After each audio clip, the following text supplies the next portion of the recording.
Good morning. We are at the National Palace of Pena. This entire city, Sintra, is a UNESCO World Heritage Site. Let me show you the inside. It is so busy right now, but look how beautiful that courtyard is, all the tiling.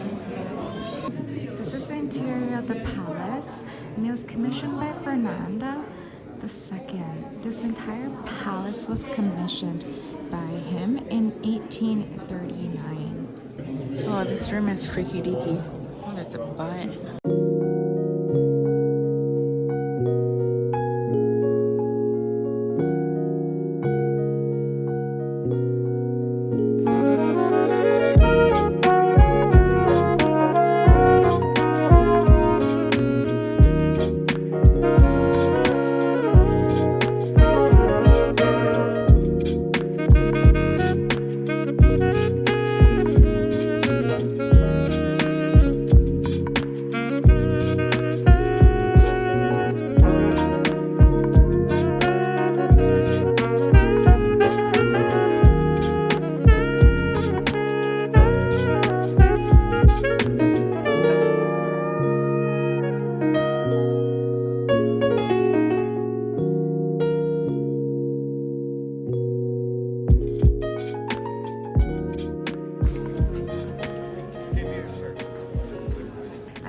Exterior of the palace, kind of looking over the view.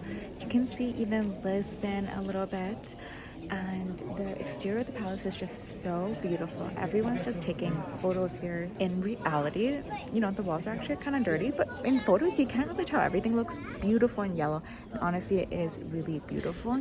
So I started off my day in Lisbon. I planned exactly 2 hours to get here. My ticket entry, I prepaid in advance like weeks ago, and you get like a 15% off if you prepay as well. My ticket entry was 10:30, and they're really strict about like coming here on time or you can't get in. I came from Lisbon. I'm about a 10-minute walk away from the Rocio station. To get a ticket to Sintra, you just have to pay the urban train tickets. 40-minute train ride. You know, you can Google map this for some reason, but you can take the bus 434, which is right outside the station. You exit and you make a right turn, okay? The bus takes you directly to the entrance of the Palace of Pena. It takes about 15 minutes for that bus ride. It's like windy road, then the short walk up to the interior. So that is the exact duration, because I was looking at so many vlogs. I couldn't figure out the exact timings. I wanted to tell you in case you're curious. I'm gonna do like, I'm at Pena Palace right now, and I'm gonna do like maybe one other site if most. And I just want to take my time, honestly, just soak it in. I want to go to the city center, grab some food, and try some of their notable desserts, and yeah, just enjoy my day here. Oh my god, it's so beautiful. These are the grounds. This was the entrance actually you have to walk in through in order to get into the interior palace. The visit to Palace of Pena was absolutely fantastic. I spent 2 or 3 hours here. I kind of spent most of my time wandering the grounds, and yes, confirmed, it is free. If you want to just wander the grounds and not even go inside, you don't need to worry about the time, like, you know, your ticket, all that. You can just head up and explore for free. So I highly recommend you to come, and even if you don't want to deal with the tickets and the reservation, you can still walk around here and take tons of photos. Love it. So I wasn't super sure about coming to the Moorish Castle. It was an easy walk. You could have taken a bus or a little tuk-tuk thing, taking a little trip break.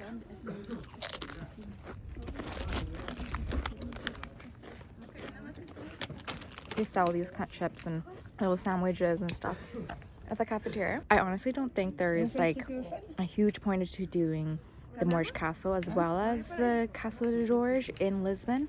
I would just pick one, and I would pick the one in Lisbon, but it is really beautiful here. You can again see the nice like view of the city, and in different parts I'll show you. You can also see the Pena Palace from the Moorish Castle, so another viewpoint. Every time I like walk past castle type walls, I think about like archers just like ducking and like hiding from their enemies. I think about like Lord of the Ring movies, really. Fun fact, this door that you see in the middle of the fortress is called the Door of Betrayal. It ultimately is also the door of escape.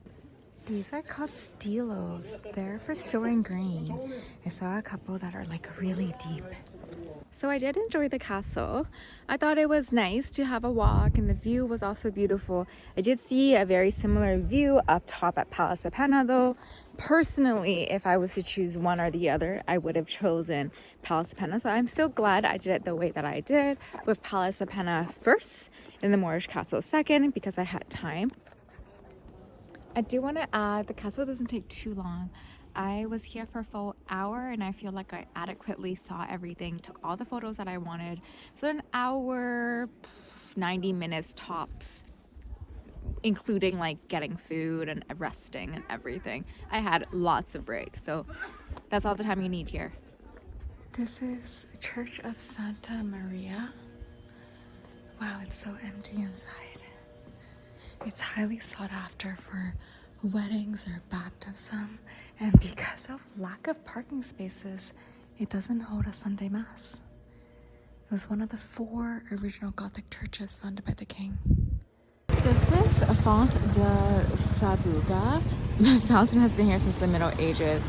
The structure that you see was built in the 18th century, 1757. And the coolest thing is, you can get water from here. Look at them. I think these are like locals. Yay, free water.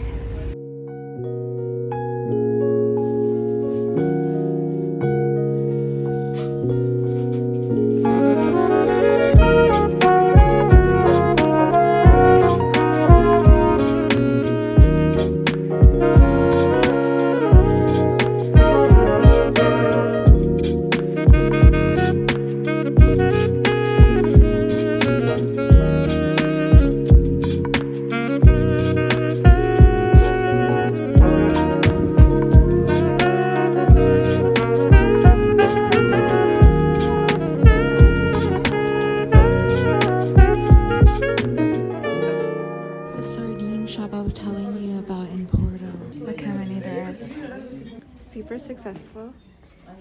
Love trying these. I think you can bring it home, but I usually just eat it here. I'm like scared of customs. Quinta is a famous pastry shop. It's actually so famous that there's 2 locations of this now. So maybe we'll give it a try, but it's very busy inside right now.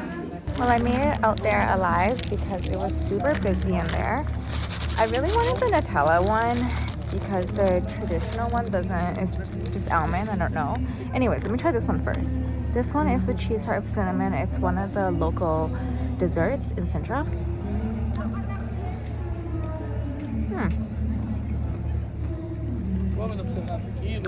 Interesting. And crunchy. The cinnamon is quite good. Okay, this is the super famous puffy dough.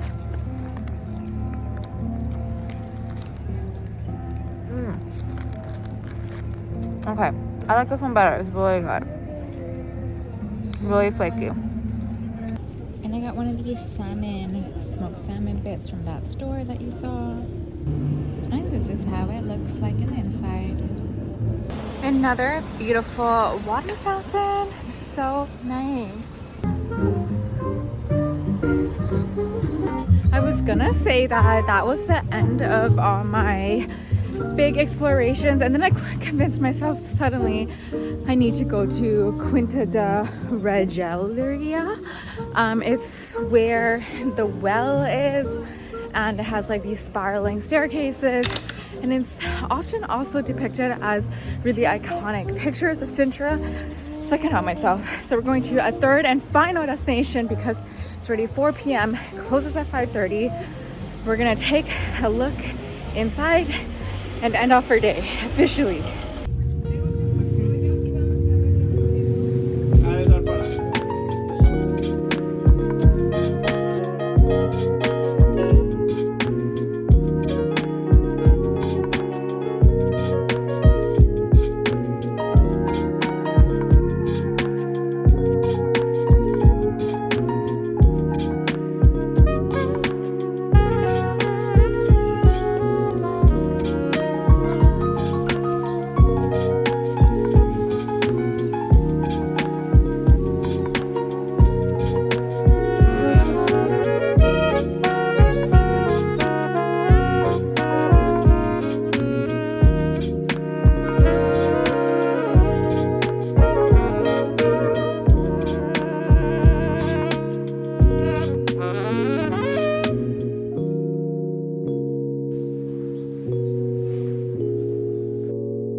consists of so many things, and it's actually quite large. It has a palace, it has a chapel, has a waterfall, gardens, acres of it, and it was owned by many different owners throughout the time. And it was actually only open to public very recently in like 1998, and it is considered a World Heritage Site.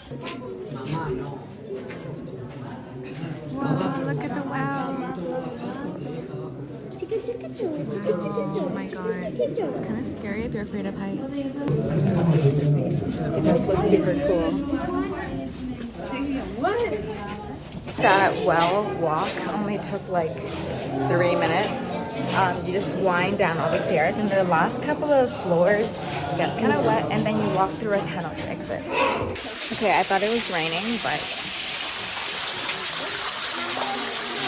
it's a waterfall.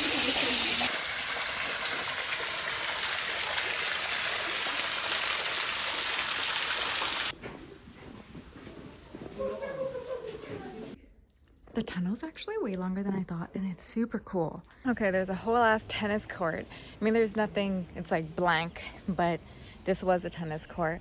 Kind of blows my mind that this was private residence for so many years. Like, there was one really wealthy family that had it in for 40 years. But for most of its time, this served as private residence. But it's just so massive. Like, how much family can you have? Do you have for this to be your like home? Blows my mind. It's so beautiful. I am so happy I end up spending my last 2 hours of Sintra here. I got a little magnet, which is something I always do. Dinner is going to be really special today. I originally booked a Michelin star restaurant, but instead I end up booking one that's a little closer to my hotel, which is by a beautiful viewpoint that I shared with you the first night when I was in Lisbon, and it's called the Dedicant. So hopefully that turns out good. I will see you later at dinner. Okay, I wasn't going to, but I climbed one of the towers in the palace, and you can see the beautiful town. You can see the Moorish Castle right there, and if you look to the right, that's the Pena Palace. Look at the gorgeous jewelry from Roberta coin. It's so intricate, and I love the colors. The stones. Oh my god, this malachite ring with diamonds and gold. Gorgeous. Oh, this necklace is huge. This is Fabrica da Nata, based in Lisbon. I think I have to get one before heading back because, you know, a little snack for the way. Plus, they look so good.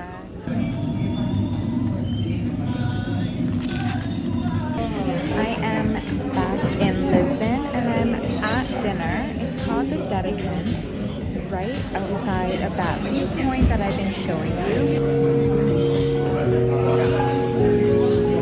So they do say that it's recommended for sharing plates.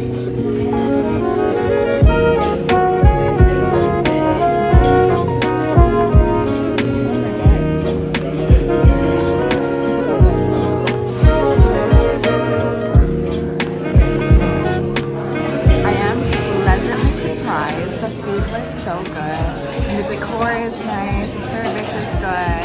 I'm just overall really happy. I kind of wish I had more stomach to try more dishes, but that's for another time. So thank you so much for this entire full vlog of Sintra. Ending off in Lisbon. We have one last day tomorrow to share with you. See you in the next one. Bye.